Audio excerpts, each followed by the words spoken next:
ઈટવાઈ group ગ્રામ પંચાયતમાં સમાવેશ કરવા ગંગથા ગામના ગ્રામજનોએ તાલુકા વિકાસ અધિકારીને આવેદન આપતા જણાવ્યું છે કે ગંગથા એક નાનકડું દૂરવર્તી ગામ છે, જ્યાંના લોકો મુખ્યત્વે ખેતી અને મજૂરી પર નિર્ભર છે।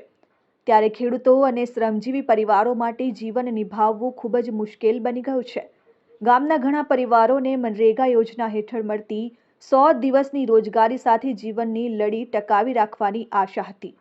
ભારત સરકાર દ્વારા 2005માં શરૂ કરાયેલ મહાત્મા ગાંધી રાષ્ટ્રીય ગ્રામીણ રોજગારી બાંહેધરી અધિનિયમનો મુખ્ય ઉદ્દેશ એ હતો કે ગ્રામીણ વિસ્તારમાં રહેતા લોકોને ન્યાયી જીવન જીવવા માટે મજૂરી અને રોજગારીનો અધિકાર મળે।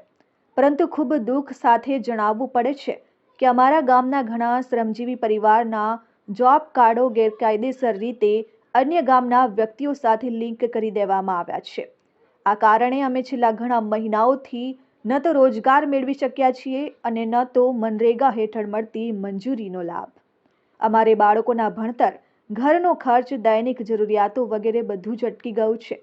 ગામના ઘણા લોકો નાની મજૂરી કામ કરવા માટે દૂર દૂર ગામોમાં જવા માટે મજબૂર થયા છે। આવા મુશ્કેલ સમયમાં અમારી માંગણીઓ છે કે અમારા જોબ કાર્ડની તાત્કાલિક તપાસ કરીને તેને અમારા મૂળ નામે સુધારવામાં આવે। ગેરકાયદેસર લિંક થયેલા લોકો સામે કડક કાર્યવાહી કરવામાં આવે।